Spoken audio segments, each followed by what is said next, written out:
thought you might like to have a preview of coming attractions. Your hardworking lecture committee has been hard at work, and for the spring, our lecture series is going to be called Cities and Civilizations, and we're going to be looking at several of the great cities of the world, from history, architecture, politics, sociology, cities of the past, cities of the present, cities of the future. Some of them will be Istanbul, Rome, St. Petersburg, Shanghai, an ancient African city, and the biggest city in the world. I'll leave you with that and let you figure out what it is. We have some wonderful speakers, lecturers scheduled for this. John Pinto, Carol Emerson, Molly Green, several others. So, come February 6th, Tuesday, 8 o'clock, we'll see you right here. Now, Deborah Capel's going to speak.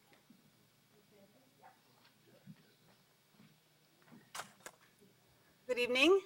This microphone is, the reason why we look so hunched over up here is the microphone is stationary and it's for dwarves. Anyway, and I'm short. Anyway, I'm Deborah Capel, and on behalf of the board of the Princeton Adult School, I'd like to welcome you tonight to our 8th and final lecture in our Globalization series. And I'm here to introduce to you Dean Anne Marie Slaughter. She's the Bert G. Kerstetter 66 University Professor of Politics and International Affairs.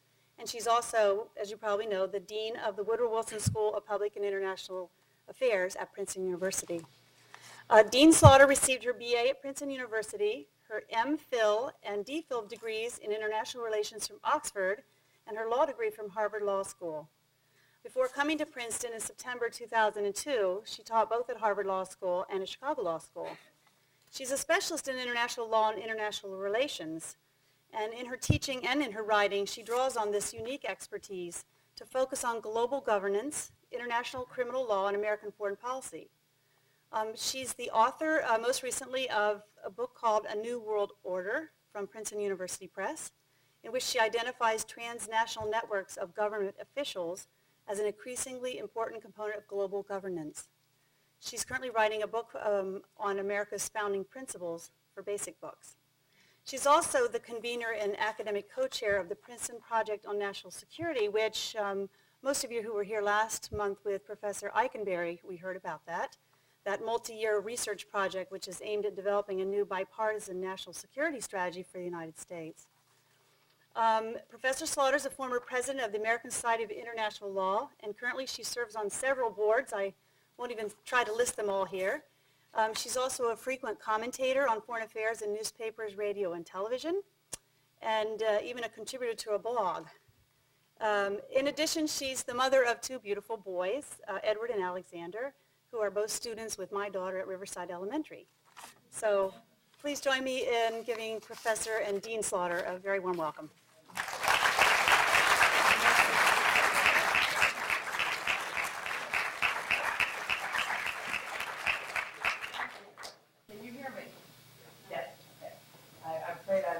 A little under the weather, but let me know, raise your hand at the top if you can hear me.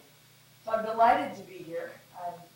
You are clearly the most motivated group of people. I don't see anything like these crowds when we do evening events for students.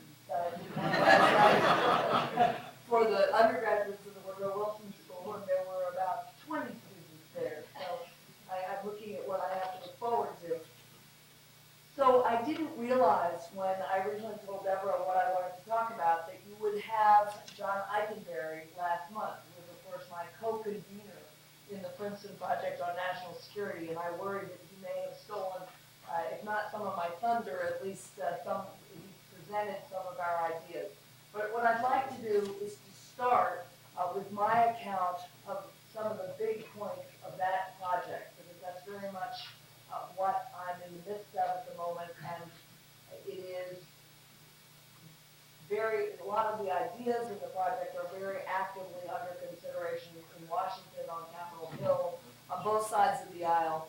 So I'd like to start with that and amplify it a bit with some of my own work, particularly, as Deborah mentioned, it's not on? Said it doesn't. So there it goes. How's that? There we go. Okay. I can't turn on. It said in other classes I can come and learn how to repair bicycles and do useful things like turn on. But what I will do is amplify some of the ideas in the Princeton Project with reference to my own work on networks. And then I'm going to give us perhaps more time for questions than usual, given just the immense or the issues on our national plate right now. We could spend an hour just talking about Iraq, just talking about Iran, just talking about nonproliferation, or maybe more accurately, proliferation. So I will open the floor up and try to then apply some of the big principles that I'm talking about. So as you may have heard, the Princeton Project started as what I call a collective X article. It was really born of the speech that that Colin Powell gave on the occasion of George Kennan's 100th anniversary. And I sat in the audience and I thought, everybody in my business, whether they admit it or not, secretly dreams of being the next George Kennan, secretly hopes that they will write the article in Foreign Affairs that will chart national security strategy for decades to come. But it occurred to me that even if we had George Kennan among us, he himself couldn't do such a thing, much less we ordinary mortals.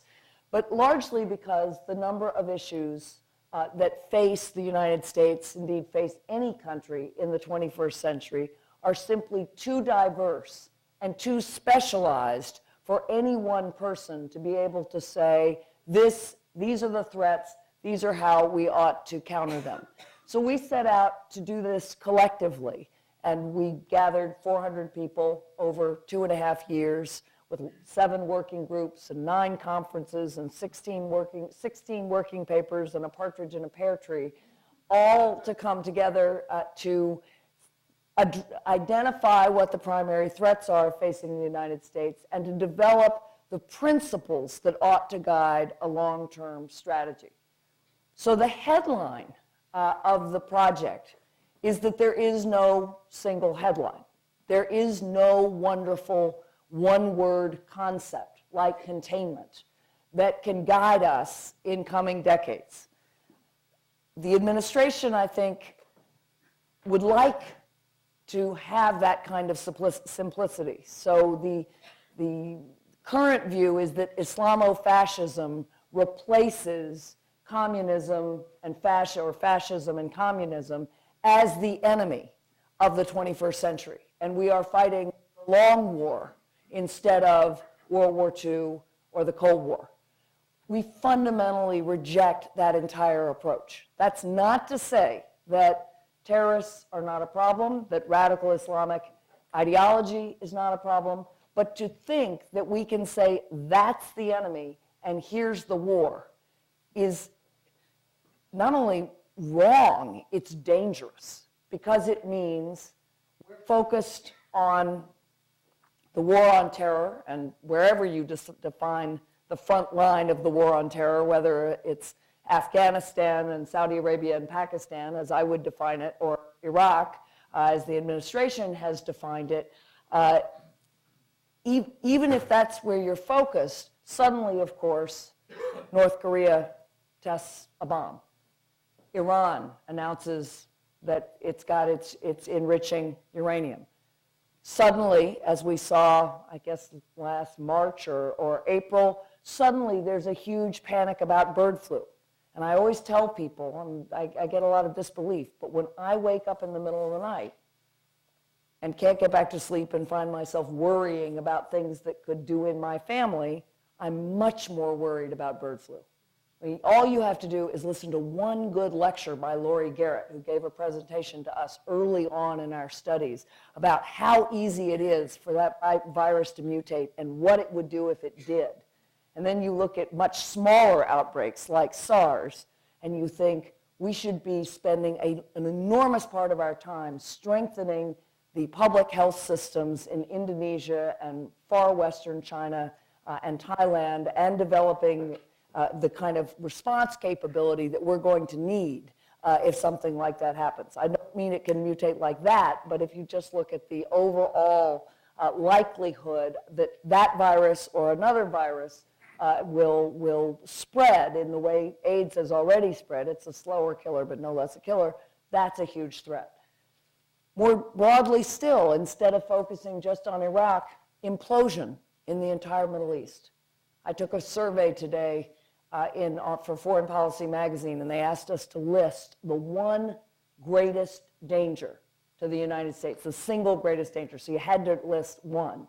And I chose the implosion of the entire Middle East, a civil war in Iraq that widens, that draws in regional powers, which then could possibly draw in great powers, certainly possibly Russia, possibly Europe, combined with a reignited war in Lebanon and continuing war between the Israelis and Palestinians in an area that we depend on for our global energy supplies, so that if nothing else, that triggers a global recession.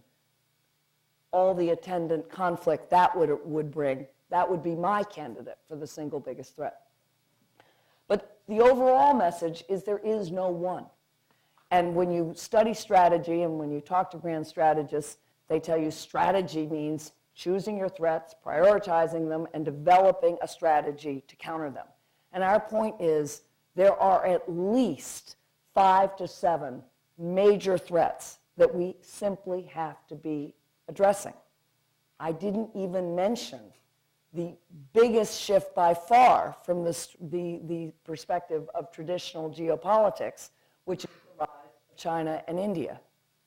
Never before in the world's history have existing powers managed to integrate rising powers of that magnitude of China and India, not to mention others further on the horizon, without a conflict.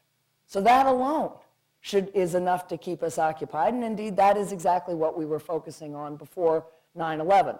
As the next threat, we don't say that China and India are automatically threats, but managing them are challenges. Finally, let's look to our southern borders, to what I heard described yesterday as authoritarian populism, Chavez. But it's not just Chavez. It's Bolivia. It's more broadly countries that have gotten very little from the Washington consensus, that are very aware of the forces of globalization, but in their countries, even when the overall income is rising, the inequality of income distribution is so great that, of course, the population as a whole are not benefiting. That's precisely the kinds of conditions that we saw when Marxism took fire in the last century, and we're seeing a brand of populism take root in many countries in Latin America and elsewhere. So there, too, that's a challenge, the challenge of managing rising powers, of managing globalization, and then, as I said, this range of threats. So you might say, well, gee, that's great. So you identified enough threats to prevent all of us from sleeping at night. Indeed, after I give this talk, people do come up and say, so how do you sleep at all? And I say, I have wonderful books on my bedside table.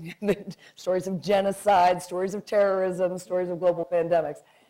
But I also read lots of kids' books, so I take refuge in Harry Potter. But there, too, evil is lurking. So what we argue is that effectively the country has to prepare to meet the challenges and threats of the 21st century in the way that business is meeting the challenges it faces, that many of us, even in our daily lives, are trying to deal with the whirling pace of issues, which is that instead of identifying a few things that you're going to pursue, you develop a general capacity to respond very quickly, to get ahead of the curve once you can see the threat that's coming at you immediately, and to cooperate with others in doing that. So what we talk about is an infrastructure of capacity and cooperation. Recently, in the Woodrow Wilson School at a conference of American construction, the College of American Construction Lawyers. It was a very specialized group. But at that conference, I heard a senior executive from Bechtel essentially say that as far as he was concerned, the pace of change was accelerating. The pace was accelerating. And that it was thus impossible to be ahead of the curve. The best you could do was just to develop the capacity to respond faster than any of your competitors. He was basically saying he's given up on planning. So if you take that image and you think, look, what we need to do is build the infrastructure that can let us respond to any of these threats, and possibly some subset all at the same time, that's got to be the linchpin of our national security strategy. So with that backdrop, we recommend 3 sets of policies. The first is looking at other countries around the world, so bilateral, multilateral policies. The second is looking at the international institutions, and I know John must have talked to you about the international institutions, so I'll give you a very brief overview there. And finally, the use of force. And our overall framework, it's not a bumper sticker like containment, but it is our long-term overall goal, is a world of liberty under law. That the United States would be far safer in a world in which liberty under law prevailed within countries and between them. So the long-term goal is to do everything we can, both in our policies with other countries and our policies in the international system as a whole, to achieve a world of liberty under law. Not likely to happen tomorrow, maybe not likely to happen by the 22nd century, but nevertheless, the goal we ought to strive for. Liberty under law is the way our founders talked about democracy. As Deborah said, I'm writing a book on America's founding principles. It's called The Idea That Is America, Keeping Faith with Our Principles, Keeping Faith with Our Values in a Dangerous World. And I've spent a lot of time rereading the Federalist Papers and lots of speeches. Democracy is never mentioned, except pejoratively, by Madison. Madison says democracy never worked, except small, direct democracy in Athens, and he's not so sure even about that. But he's very clear the democracy, by which he means direct democracy, is not going to work in the United States. And of course, the founders talk about a republic, and what they mean is representative government, but they mean a government with the rule of law that regards the rights of its citizens and safeguards the liberty of those citizens. So we talk about liberty under law. In many ways, democracy, or not in many ways, generally, democracy is the instrument by which we achieve a society of liberty under law, by which we achieve the balance of order, which requires law backed up by force, and individual and collective liberty. If you take that framework and you look at other countries, you do not talk about democratizing them. You do talk about creating popular, accountable, and rights-regarding governments, what we call PAR. Popular governments, lots of different ways to have popular governments, lots of schemes for popular participation. Obviously, we're hardly opposed to elections, but elections in which the parties who are participating are committed to actually upholding the system as a whole, upholding not only the two-party or multi-party system, committed to sharing power, committed to upholding the institutions of a liberal democracy. Accountable government covers everything from the economic spectrum, right, transparent government, non-corrupt government, to the more general notion of all the different ways that citizens hold their governments accountable, through courts, through regulatory agencies, through local and municipal and local and provincial institutions. And finally, rights regarding, we don't need to spend a lot of time explaining that.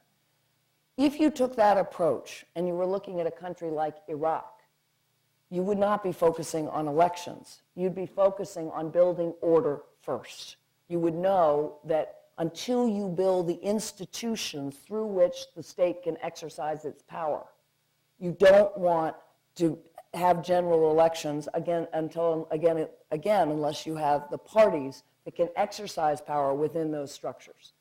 Similarly, or on the other hand, if you look at a country like China, it gives you a very different formula. In China, there's plenty of order.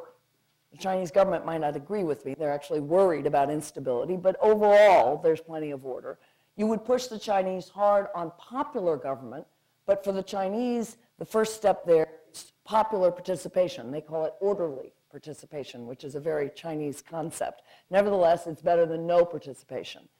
You push them on accountable government. We're pushing them there very hard through the business community, and of course on rights regarding government, which again we've been doing.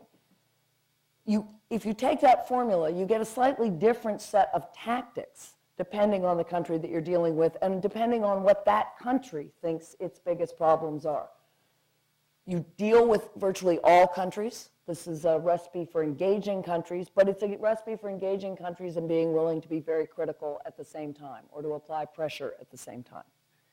So that's the framework for dealing with specific countries. Among international institutions, we talk about a world of liberty under law, and there we are strong supporters of international institutions. We think they're force multipliers. We argue that they're very much in the U.S. in U.S. interests, but they've got to work. And we talk a lot about how to make the UN work, how to reform the Security Council so that other countries, rising powers, really have a seat at the table, reforming the voting structure, giving up the veto on resolutions calling for direct action, although not censure resolutions, and creating a concert of democracies. And there, again, I suspect John told you about that, so I'm going to just mention it and we can come back to it in the question period. What I think is most important there is to recognize that we need to overhaul our existing international institutions, and we need to create lots of new ones. But the kinds of institutions we need to create are not the traditional treaty-based institutions that have headquarters and bureaucracies. And by headquarters, I mean large buildings in major, nice cities in the world.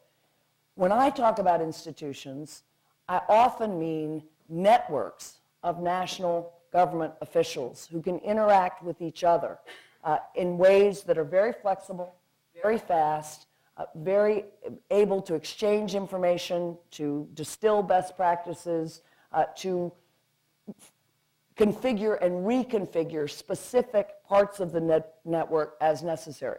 So let me give you an example. I talked about global pandemics, and we saw with SARS that the World Health Organization was very important. And most people who are involved in something like the CDC here in the US, the National Health Ministry in many countries, have contacts with their counterparts in other parts of the world. They have to. Viruses travel, and so do regulators. What we haven't done is to formalize those networks as like a global health network that clearly designates health officials of specific nations to be in touch with their counterparts on a regular basis to develop websites, regular means of exchanging information, to work collaboratively on a host of global problems. We do that at the intergovernmental level through the World Health Organization, and we do it on an ad hoc level. But we haven't done that intermediate step of saying we take the network form and we make that our institution. We have done that in the financial area. For those of you who have worked in the financial sector, there's an International Organization of Securities Commissioners. There's an International Association of Insurance Supervisors. There's the Basel Committee of Central Bankers. And those three networks all come together in something called the Joint Stability Forum, which basically connects the major financial regulators of all the top economies in the world. Very well established, but if I were teaching you a course on international law or international politics, I'd never mention those institutions. They don't exist. The only things that exist in the world of international law and politics are big, formal, treaty-based organizations. And yet, when we avoided the Y2K crisis, the people who did it were those networks of government regulators. And after the East Asian financial crisis, when there were all sorts of op-eds written by people like me that said, we need a new Bretton Woods, we need to overhaul the global financial architecture. Indeed, Jeffrey Garten, I think, even called for a global central bank. Well, you don't see any of that. What you do see is the G20, and the G20 are the finance ministers of the 20 top economies in the world. Those finance ministers, meeting on a regular basis, have been able to adopt a lot of policies that some of the participants in those networks would argue have headed off another similar financial crisis. That's what I mean by networks as institutions. This past weekend, I was in Cambridge. You may be wondering by now when I ever do see my sons, but my oldest son says when I walk in the door, "Do I know you?" But I was in Cambridge at a meeting of 20 judges from around the world, and the subject was global judicial networks, and it was headed by Sandra Day O'Connor and Justice Richard Goldstone, who was the prosecutor at the International Criminal Tribunal for the former Yugoslavia and a very distinguished Supreme Court justice from South Africa. We had judges from Europe, we had judges from Africa, judges from Latin America, and what they told us, which I've also been studying over 10 years, is the proliferation of judicial networks in which judges come together and support one another on issues like judicial independence, develop best practices on everything from how you organize your courtroom to how you defend yourself against the pressure from political forces, how they exchange information on specific cases. And again, they recognize that they are each national judges, they're responsible to national law, but they learn a great deal from one another. Those kinds of judicial networks can be enormously helpful. We don't need a world court and some kind of global judicial system. What we need are the people responsible for justice and order in societies around the world, supporting each other in a more formal way. So I offer you these examples because we talk about building institutions in a networked world order. And what we're talking about is not simply overhauling the formal institutions we have, but building these kinds of regional and global networks that will allow us to respond very quickly to health crises, environmental crises, and terrorist networks. We have a network threat. We fight it with networks of financial regulators, networks of intelligence operatives, and networks of the entire judicial and police apparatus. Final section of the report talks about force. And here we basically argue that you can't have liberty or law without force and at least the credible threat of force. We spent a lot of time on the issue of preventive force. Let me clarify here. Preemption, from the point of view of an international lawyer, has always been part of international law. Preemption is when the enemy's forces are massing on your border, you can strike first. Now, there's always a question about how imminent the threat is, but there are clearly cases in which you can see them coming and you don't have to wait for them to invade before you strike. That's preemption, and it's not an issue. What's an issue is preventive use of force. The use of force to stop a threat before it becomes imminent. That is the Iraq War. That was not, however, the basis on which the Bush administration justified going to war. They did not say we're going to war because Saddam Hussein prevents a potential threat and we're going to strike now. They actually argued it was because he was an actual threat who had been disobeying UN resolutions. But that notion of if they could have said, look, he's going to be a threat, he's developing weapons of mass destruction, he's going to give those weapons of mass destruction to terrorists, so we're going to strike now. If we struck against Iran now, it would be a preventive use of force. We looked at this long and hard with a study group that included George Shultz out at the Hoover Institute and a group of scholars there, Jim Steinberg, now at the University of Texas, who was the Clinton Deputy National Security Advisor. And we actually found remarkable consensus that as Americans, we would not take the preventive use of force off the table. And indeed, the EU National Security Strategy, or the EU Security Strategy, also recognizes the need for preventive use of force, or at least says we're not going to take this off the table. On the other hand, it's a very dangerous weapon. I don't think I need to elaborate on why. This is not a doctrine that you want countries, including our own, taking into their own hands. So we argue that you have to allow for the possibility of the preventive use of force. If you knew that a nuclear weapon was being built in a certain place or biological weapons were being built in a certain place by a terrorist group, possibly even by a state, you might feel that the only way to protect yourself is to act beforehand, not afterwards. But we argue you can only use force preventively if it has been authorized by a multilateral organization, preferably the UN. If not the UN, then an organization at least as representative as NATO. So that means it can't be the Organization of Eastern Caribbean States, which is, I think, the organization that we went to invade Grenada. No, that's not a representative organization. We say a regional organization at least as representative as NATO. So OAS, OAU, ASEAN, NATO. But the point is, you'd better be able to convince a good number of other people that your intelligence is right, the threat is what you say it is, and in fact, it is mounting before you act preventively. We also talk about how to think about the U.S. balance of military power. And you may recall that the current national security strategy calls for primacy. It says the United States has achieved and should maintain primacy, which essentially means we want to be the biggest, baddest guy on the block. We don't want anyone to even think about challenging us. We are going to take every action to make sure we are so much bigger than anyone else that a challenge is unthinkable. I'm all for our having more power than any bad guys, don't get me wrong.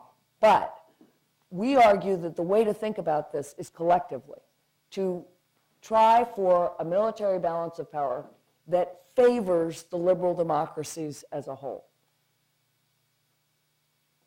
Europe, the EU, NATO, France, Britain, Poland, other countries helping us in Iraq, European countries as a whole have 90,000 troops deployed outside Europe. And in that I include Bosnia. We have 140,000 troops in Iraq. Europeans have 90,000 troops in Bosnia, in Afghanistan, in Iraq, and in parts of Africa. Just think where we'd be if they didn't have those troops out there. In almost all of those missions, they are either directly supporting us or doing things that we would be asked to do, whether we could do or not, if they weren't there.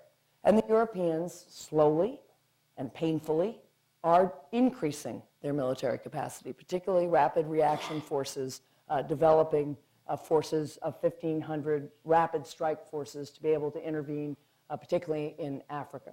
So we argue that you ought to be thinking about, if you're thinking about primacy, it ought to be primacy on behalf of the liberal democracies rather than just us. We argue that for pragmatic reasons. We also argue as in terms of the psychology of military power. Our claims for primacy are inviting other countries to ally with each other against us.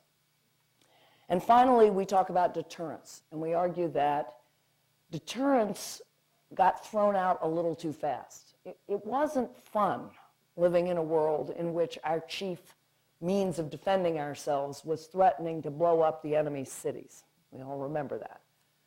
And then there were all those debates about whether that was ever credible and whether we would actually ever do it. And the Europeans never seemed to believe we would actually ever do it. And so then we would deploy missiles in Europe to convince them we would do it, and then they really were unhappy about that.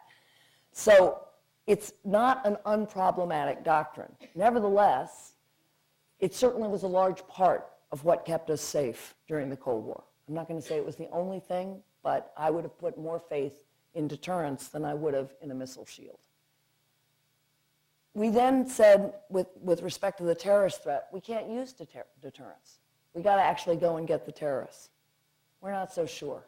There are ways to use deterrence. There are ways to convince certainly state sponsors of terrorism that if there is a nuclear weapon used and we can trace it back to them, we will retaliate. We do not necessarily have to retaliate with a nuclear weapon. We do not have to say to Pyongyang, if we find that a nuclear weapon's been used and it has your nuclear signature, we are going to destroy Pyongyang. I don't think that's particularly credible. But there are all sorts of ways in which we could argue at that point we would in fact declare war, we would work with our allies to quarantine, to take whatever measures needed to be taken against that government. All you need to do is to persuade that government that you're serious enough, or that the risk that you will retaliate is great enough to make them think twice, 3 times before acting. So there are other ways in which we can bring back deterrence. A lot of the military folks that we talk to are working on different strategies.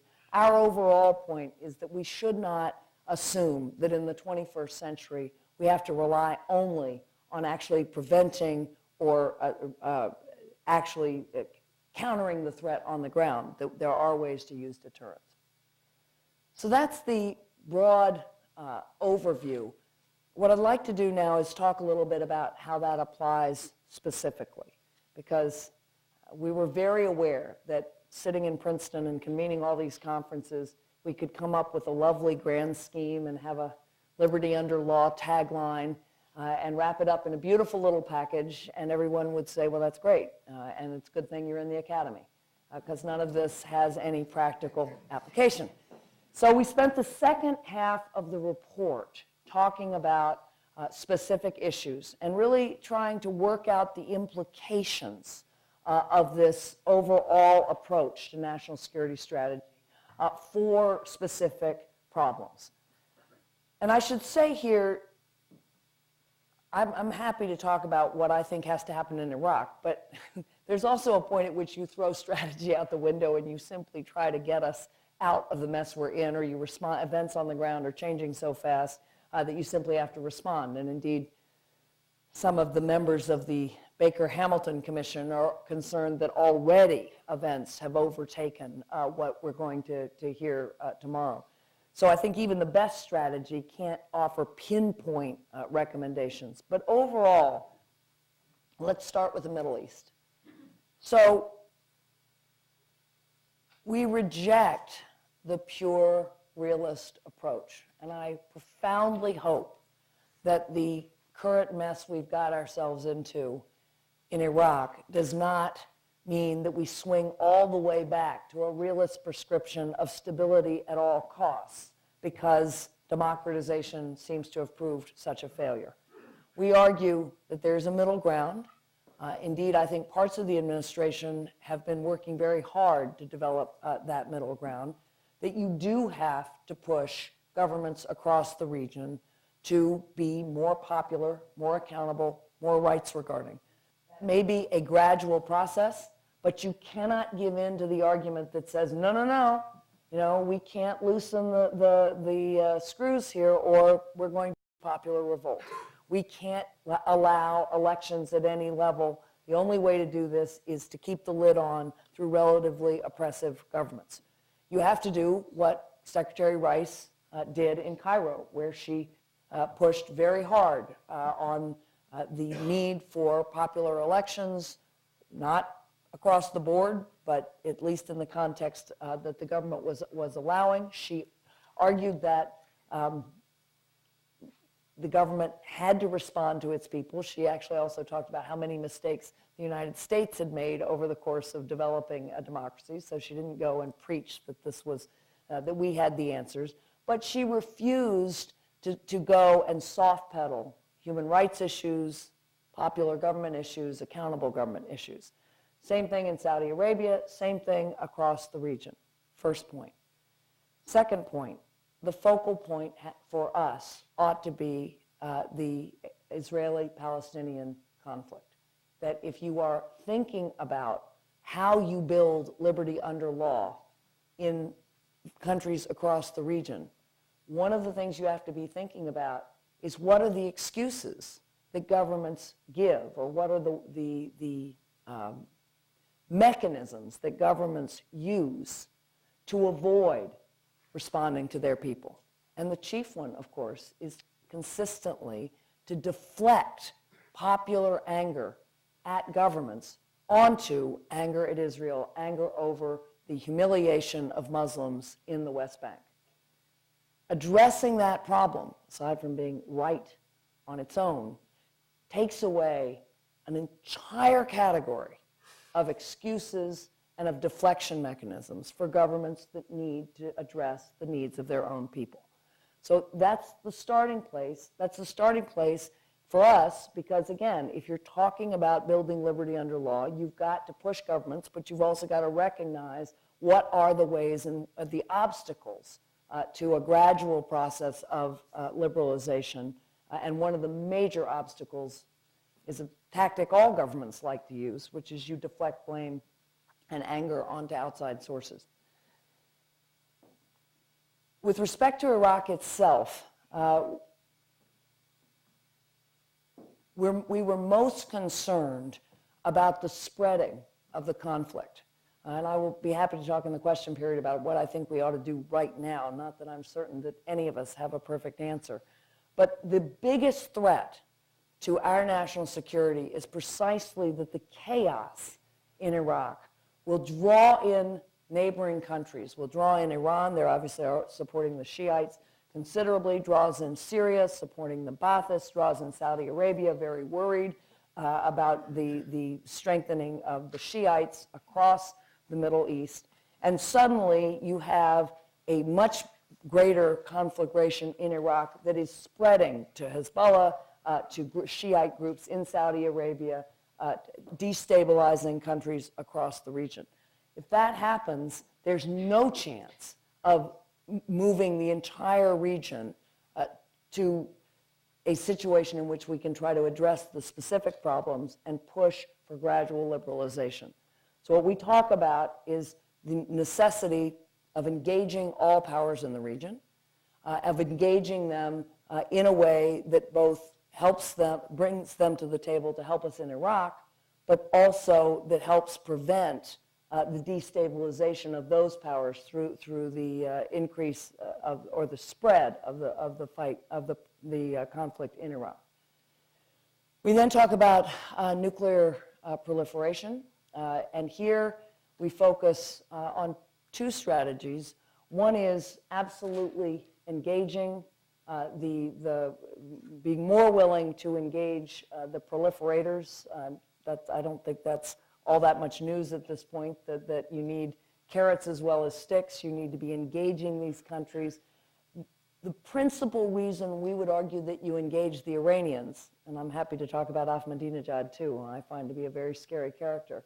But again, if you think about the logic of basically a bottom-up strategy toward national security, that you have to care what these countries look like on the inside, how governments treat their citizens. What's Ahmadinejad's biggest advantage currently within his own population, even among elites? He's basically saying, look, the other powers have a nuclear weapon, and they don't want us to have one. And they're threatening us. He's able to say, the United States won't talk to us, they're planning to invade us. And for all I know, he might be right. Certainly, if not invade us, at least attack us. That creates no space for domestic opposition. That, in fact, is causing even the people you would think who would normally oppose him, and I don't mean they're going to have a liberal democracy tomorrow, but they might oppose Ahmadinejad himself, no room. Because we're not engaging them. There's no place for people to say, let's take a more moderate approach to go. So engaging them removes that entire set of arguments and creates more space within Iraq for people who might well be willing to make common cause, if not with us, at least with other powers whom they are engaging with, to moderate the policies and possibly even to remove Ahmadinejad. So again, it's a strategy that says you engage because that affects the character of domestic politics. We also talk a lot about the non-proliferation regime. That needs a complete overhaul. And really, I would say events have developed even since we finished the report. Our argument was you effectively redo the Atoms for Peace bargain that was at the heart of the Non-Proliferation Treaty, where you guarantee fuel supply to any country that wants nuclear energy. You do that through a considerably beefed up International Atomic Energy Authority, You offer these guarantees. In return, you also have to start a process of disarmament, not complete disarmament, but substantial disarmament, to redo the basic bargain in a way that reassures all countries who are worried about energy supply that they can have access to nuclear energy. It's not clear even that's going to work at the moment. Even the Canadians and other have-nots are essentially arguing that the haves are going to have to give more than that. We don't have a blueprint, but we do again argue that the solution has to be putting a huge amount of energy into redoing that bargain within the United Nations. And we've paid almost no attention to the Non-Proliferation Treaty. The other thing that we could do that would make a huge difference is to sign the Comprehensive Test Ban Treaty. Right, that we would demonstrate we're serious. We may not be willing to disarm completely, but we are willing to say we are not going to test any new weapons. If we're telling other countries they can't have nuclear weapons, again, in terms of the domestic political debate and the international rule of law, we're going to have to be willing to forswear testing on our own. And finally, on the in terms of the big challenges we face, we spend a lot of time looking at Asia and the rise of Asia and how we ought to be engaging China and India, and particularly China to start with. We talk about creating a trans-Pacific security forum. China is creating a number of institutions that do not include us. Indeed, in many ways, China is pursuing the strategy that we pursued in 1945. They are reassuring their neighbors that they are not dangerous by tying their own hands in regional institutions. Not surprisingly, they're also thereby creating institutions in which they are the dominant power rather than institutions that we would like to create in which we're there, the Japanese are there, and the Chinese are there. So we talk about creating trans-Pacific institutions and also working on an institution in Asia that would just be the democracies in Asia. What we're doing right now, what the government's doing now, is strengthening the Japanese, US, Australian ties. We're doing that by partnerships with NATO. We're doing that bilaterally as well. So there's sort of a triumvirate there of three democracies. That's a great start, but there are other democracies in Asia, and you don't, by creating an organization that brings those countries together, it does not have to be anti-Chinese. The Chinese have organizations we're not part of. It simply argues that what you do want is to institutionalize relations as much as possible and make sure that we're also being very active diplomatically with countries who are going to engage with us and engage with the Chinese rather than leaving the field to the Chinese entirely. More broadly still, through the concert of democracies, we would be offering India a chance to really change the way it looks at the world and the way it thinks about the global distribution of power. Right now, India wants to be acknowledged as the rising power that it is, and it's an extraordinary place. But diplomatically, it's still back in the Cold War. Diplomatically, it's still the head of the non-aligned movement. Well, in case they hadn't noticed, there's nothing to be non-aligned between. It's kind of the new world, but that is a deep part of the Indian identity, to be a developing country, to be at the head of the non-aligned movement. Our point in creating a concert of democracies would be, look, on the one hand, India gets a seat on the Security Council. It gets recognition for the power that it is. But on the other hand, it has to play a role that it recognizes that it is one of the world's, it's the world's largest democracy. It does have common values, common structures with the rest of the democracies in the world, and a role to play within that group. Think about tsunami relief. It was Australia, Japan, the US, and India. That's a very good basis on which to go forward. Doesn't necessarily threaten the Chinese, but says, hey, there are other configurations of power here. So on that note, I probably can turn now to where we'll be going from here and in terms of follow-up on the project. As I said, we've talked to probably 50 people in Washington on Capitol Hill, senators, members of Congress on both sides of the aisle, to the State Department, to the White House, to the Pentagon, to the National National Director of Intelligence, to the CIA, and we are now talking to campaigns on, again, both Democrat and Republican. We are going to Beijing and to Shanghai in January. The Chinese have been advertising this report as Princeton Project recommends replacing United Nations with concert of democracies. Not really, but we're going to go to China and tell them that in both Shanghai and in Beijing. It's being translated into Arabic, and we've gotten some really interesting responses across the Arab world and also in India. And we'll be going across this country. We'll be doing an event with Senator Hagel in Nebraska, and an event in San Francisco, and an event probably in Iowa. Going forward, though, the three areas we're most interested in. One is working with the Chinese on what their conception of global institutions are. If we wait till 2020, we're not going to be creating these institutions. In fact, we might be hoping we're joining the ones that other people are creating. We've got a fairly limited window to reform these institutions in ways that make sense for us. But they're also going to have to make sense to the Chinese and the Indians. We're not going to be able to just rewrite them the way we did in 1945. And even then, it was a fairly collaborative process with our European and Latin American allies. We want to find out what do the Chinese think of when they think about reforming the UN. We know one thing, they don't want Japan on the Security Council. However, you're not going to be able to get India and Brazil on the Security Council, or Germany or in South Africa, unless you create space for Japan. So we want to engage them that way, and we want to engage them in terms of what they think international institutions are needed to do. So we'll have a several-year project with the Chinese, both in China and here. Then we'll have a project on the concert of democracies, which is a controversial idea, but one, again, that attracts a lot of attention, a lot of dislike, a lot of support. So we'll be working on how you would actually achieve that, and how would you achieve it in such a way that it doesn't threaten the United Nations. And finally, doing much more work on new strategies of deterrence. And again, here, I think I'd like to end where I started. John Eikenberry and I wrote this report, and we convened the conference. But the ideas in the report truly were a collective effort.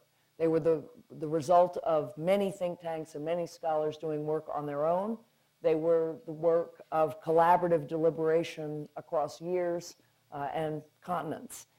Going forward, what Princeton can do here, Princeton University, the larger community in Princeton who have worked with us, is to use our convening power, our ability to draw people together from both sides of the political spectrum, from government officials, the private sector, academia, to come up with the best possible ideas we can to inject into the policy debate, and to hope that when a government decision maker or an international visionary decides that the time is right, we have some of the ideas ready to hand. Thank you.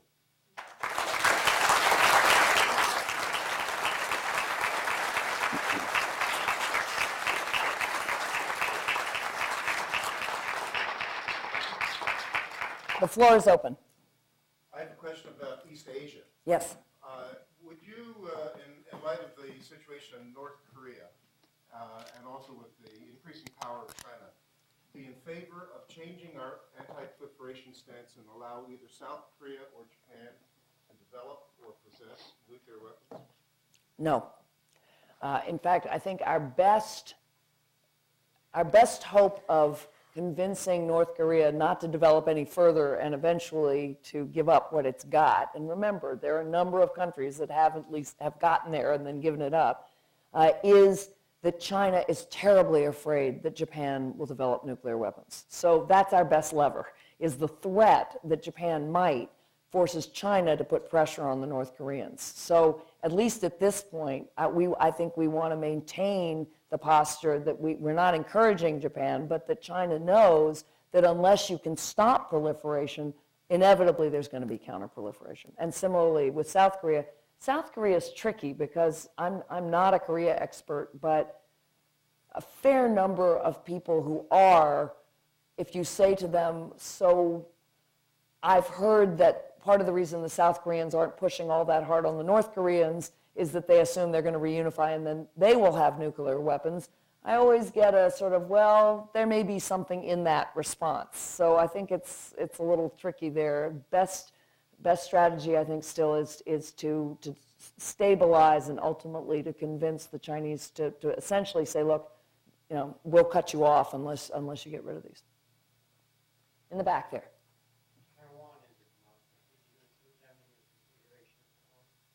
Yes.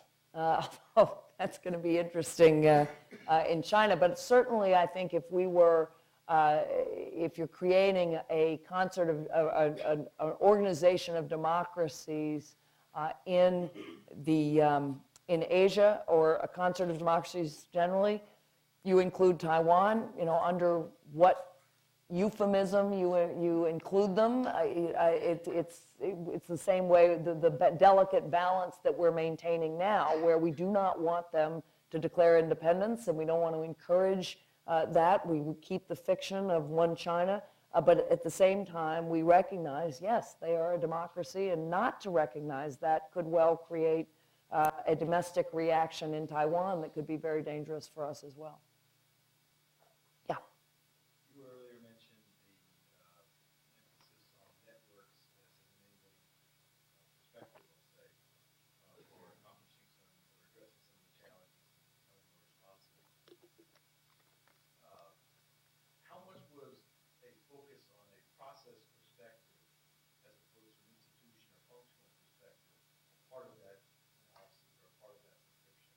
So when you say a process, say a little more about what you mean.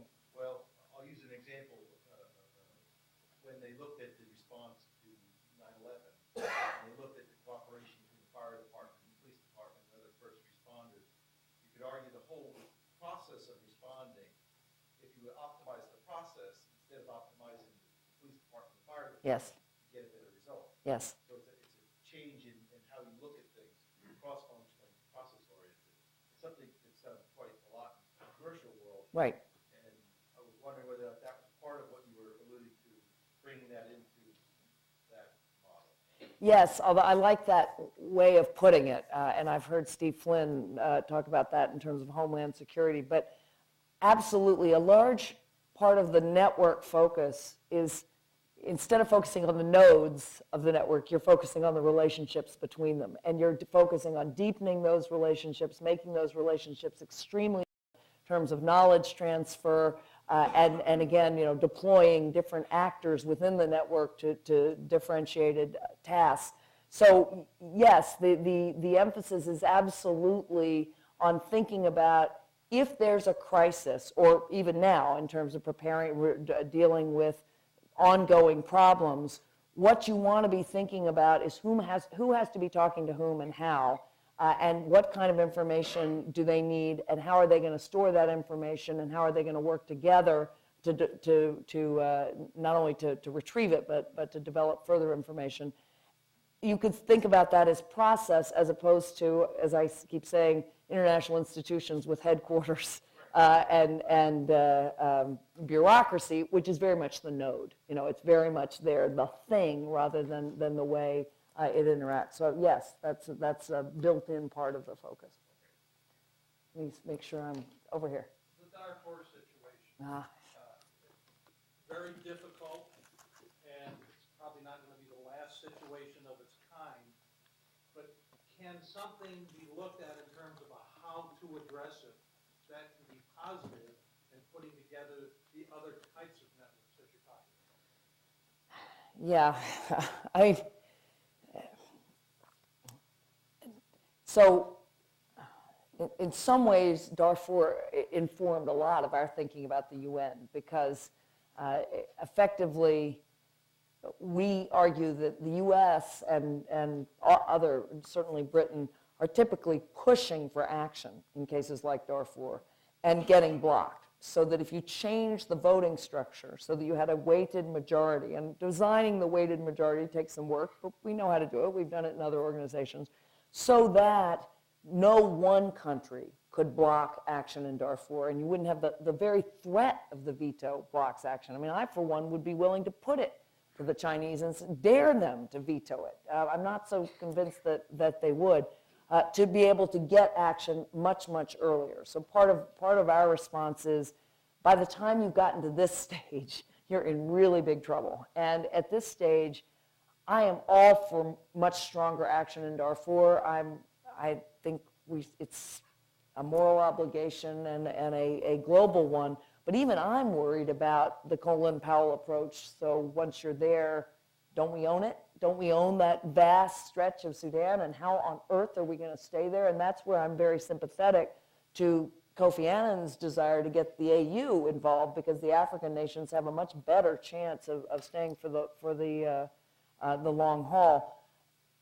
I think the long-term approach to Darfur is, if you can stop the violence, if you can start to build institutions just basic institutions in Sudan, decent government institutions, and that's a big if.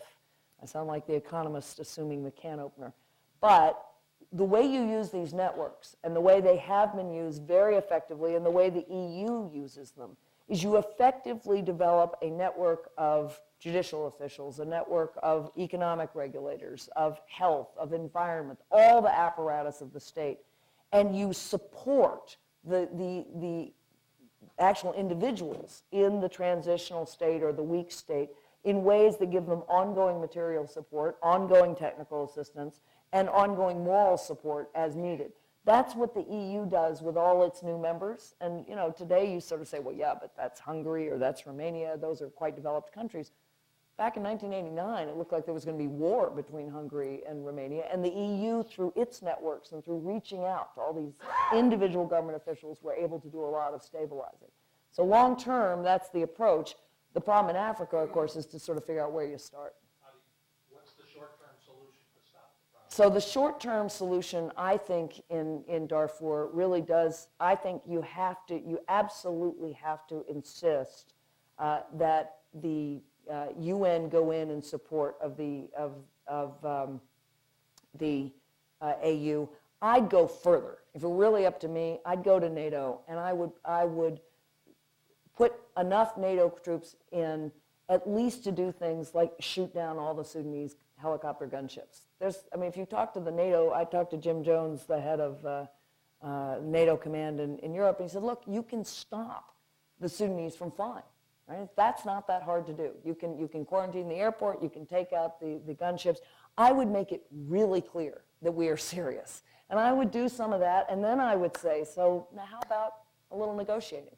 Right? Back if you remember back in Bosnia, nothing happened until first place the Croatians had a huge advance against the Serbs, and then we started bombing.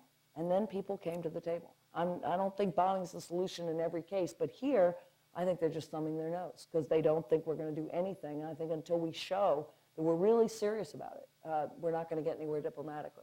But longer term, I think you've got to use force and then very quickly go back to the diplomatic solution in a way that will stick, and you can get peacekeepers in there that'll work, because I don't think we can occupy the country. Would you foresee taking the lead to solve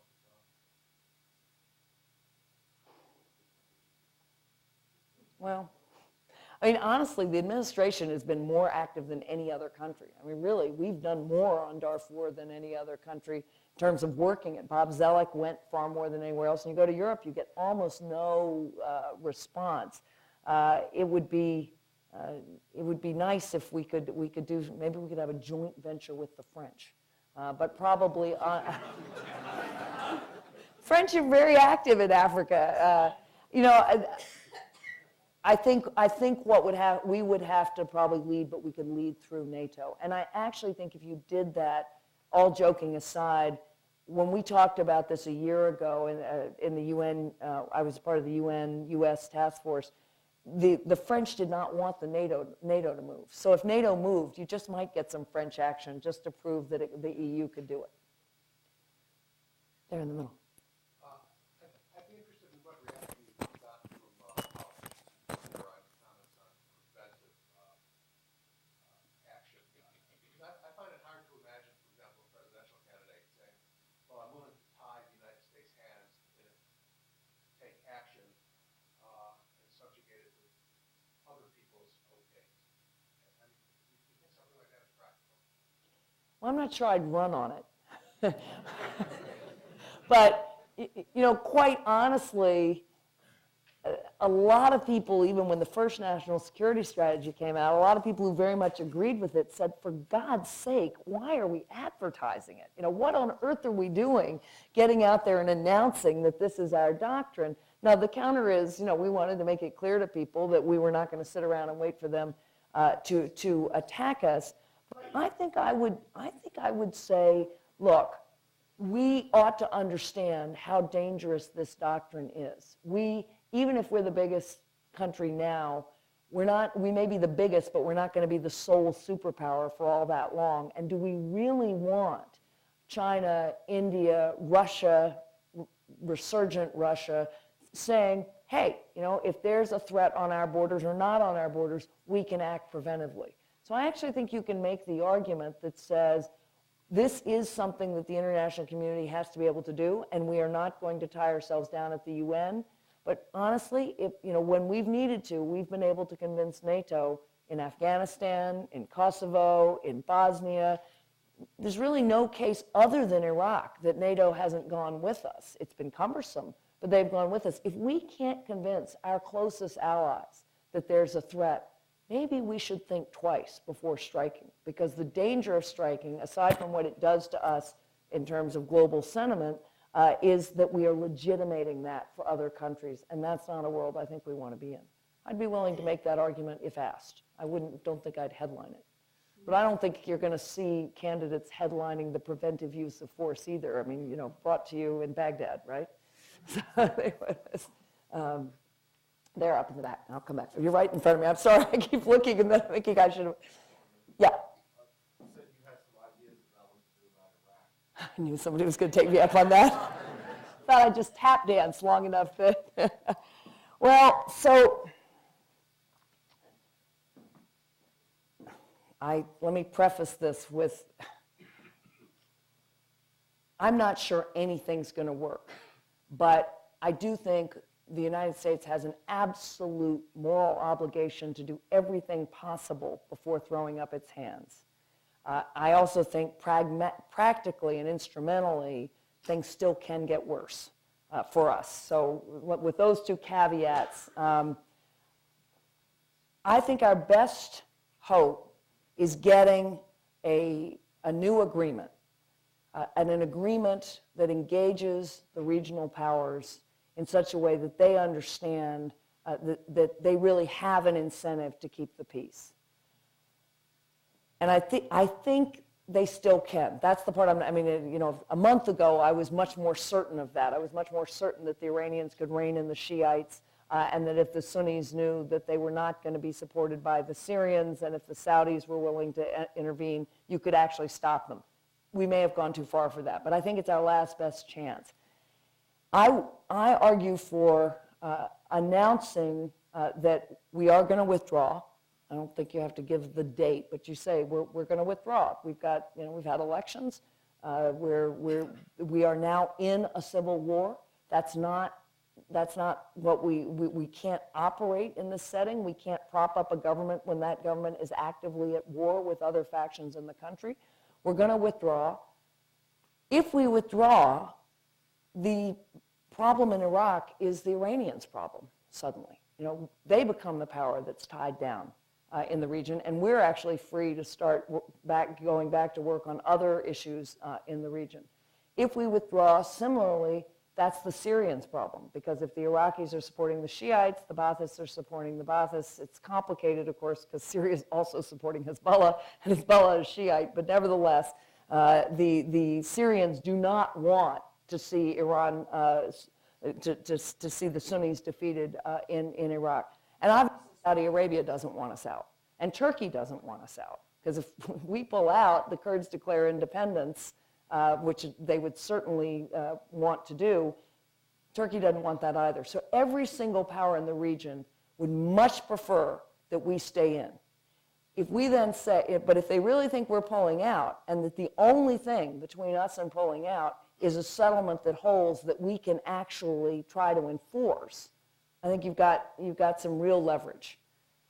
Similarly for the powers in the region, although here again, a month ago, I'd have said, look, the Shiites think that they're going to be much worse off if they're not fighting behind 140,000 U.S. troops. Similarly, the Sunnis probably figure that they're better off if we pull out and you've got the Shiites and Iran against them, they're going to lose. I'm no longer certain that's true. I mean, what I'm hearing right now is, both sides think they could win if we would just get out. But again, it's the best hope that I can see is to convene a regional conference with the parties within Iraq and the parties outside of Iraq, making absolutely clear that this is it. And we're not just going to stay there. We're going to take action, and that's what we're going to do. If that doesn't work, and we try it, and they come to the table, and we can't get agreement, then I'd say we pull out, but we pull out in such a way that effectively we create humanitarian corridors for as many people, Iraqis, as possible to get out ahead of us. That effectively what this is allowing neighborhood by neighborhood in Baghdad to cleanse themselves, to realign. They're doing it now, right? I mean, there's huge numbers of Iraqis who are fleeing already. And if we were going to pull out, we have to at least let as many Iraqis as possible get to either Kurdistan or get to a part of the country where they're reasonably safe, and we can then keep them as safe as possible. So we keep troops on the borders of Kurdistan, we keep troops in any area of Iraq that we actually think we can hold, and you let the civil war rage. And I think we have a moral obligation to do that. There's still a lot of Iraqis that are going to die, but if we're sitting there where we are right now and we don't do anything, I think if anything, it may be worse because there's no effort to get a political settlement, and we're not telling people, you got to get out. You got to get out. You got to get to safety. The final thing that I would say is if you did have a political settlement, I would offer as part of that, I'd be willing to send more troops to stabilize Baghdad for a limited period of time as part of a settlement that we thought could hold.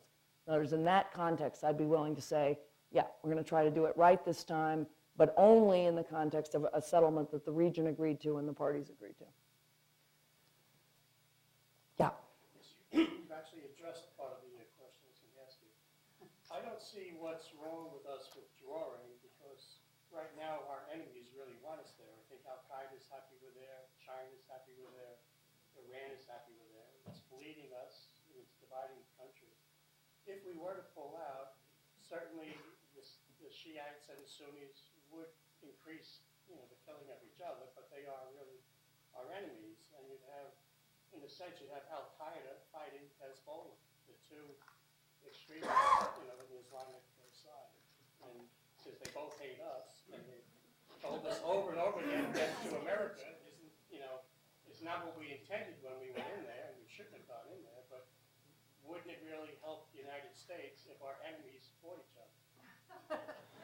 Well, now, the realist perspective a year ago was that a civil war in Iraq would be a good thing. It'd keep everybody tied down, and we could get on with pursuing our interests. I guess, as bad as it is, I started my response to you saying I think it could get much worse for the Iraqis. From the people on the ground, and you talk to Abizaid, I think an awful lot more, many hundreds of thousands, possibly millions of Iraqis could die if we really just pulled out tomorrow. That what you're leaving people with is an all-out civil war in which this isn't just shooting over the heads of civilians. This is cleansing neighborhoods and massacring people. And I think people are going to come back in 20 or 30 years and attack the United States for what we've done. Well, but look, I think that's already happened, but I guess I am haunted by, the famous picture that anybody over the age of my students who, I don't even want to talk about what they think the most, events they remember. But, I do look at that picture of that helicopter leaving Vietnam and all the Vietnamese that we left behind. I think we have a moral obligation to do our level best to see if one more time if we can't get an agreement. And then, as I said, if we're pulling out, I think we've got to pull out in a way that saves as many people as possible. Aren't we like the catalyst also? Us being there is what's fomenting a lot of the animosity.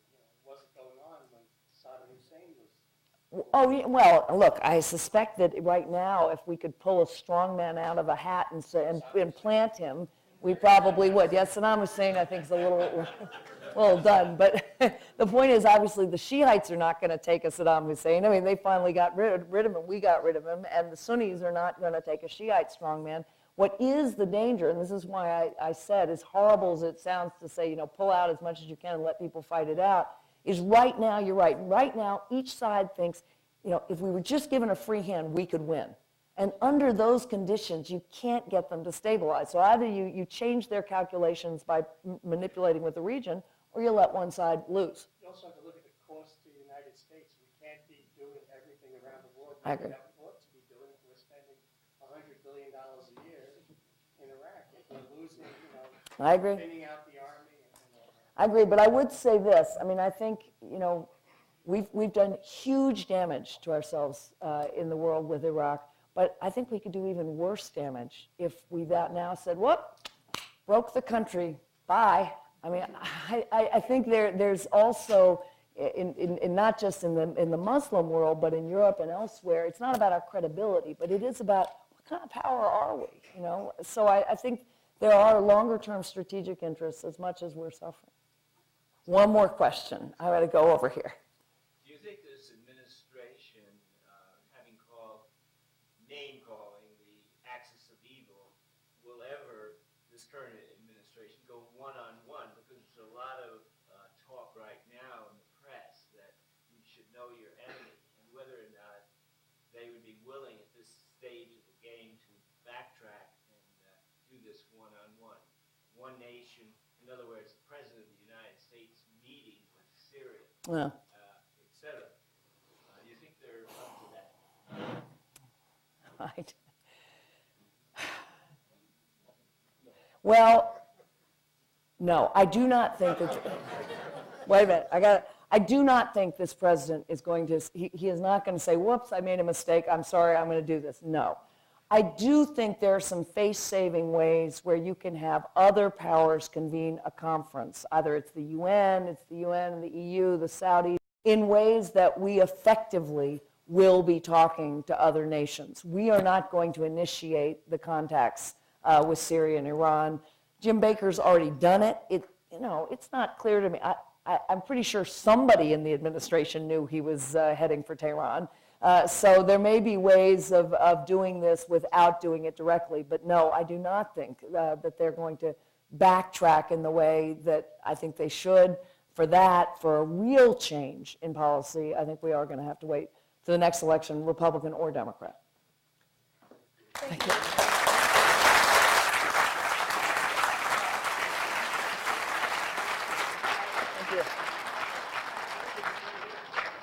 Thank you so much. These are not easy questions.